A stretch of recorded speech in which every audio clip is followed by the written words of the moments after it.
If you've been watching our uninstall video, or you have the printed instructions for an uninstall for one of our piston lift beds, there is an addendum to uninstalling when it's an undermount bed, and I'll explain that. But it's incredibly important that you never release one of the wall beds from the wall with the bed platform down.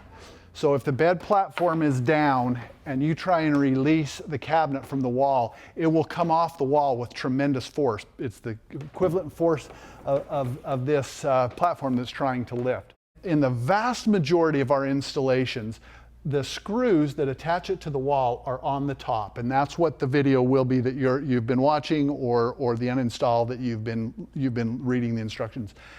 This bed we've set up just to show you how you would uninstall in the rare circumstance that the bed has been installed to the wall on the inside. So this bed has been installed to the wall using screws through the back of the bridge board, but up high on the inside. So you're not going to be able to get on a ladder and uninstall it. This typically happens just because you have a low ceiling and you can't get a screwdriver or a power driver in there. So what I'm going to do is I'm going to get a couple of helpers to help me with this. Because this cabinet will try to come off the wall with quite a bit of force, I've got a couple of helpers here, and I'm going to have one of my helpers hold right here on this sideboard, the part that doesn't open, and another one on the other side. They're securing the cabinet to the wall while I go ahead and pull this forward.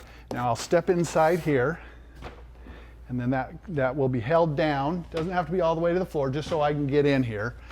And then I'm going to reach inside this cabinet and uninstall these screws. Now I'm going to step around to the other side. And as soon as this last screw comes out, you want to hold this side over here? Yep. Now it will try and fall off the wall. Okay, now that I've got all of those in, or all of those screws out, I'll go ahead and let this bed box close.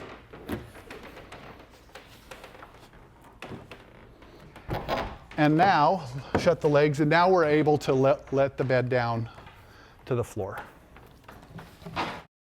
Okay, so we hope this segment has helped in uninstalling the inside mount bed. If you have any questions, please give us a call at the toll-free number at the bottom of this video. Thank you.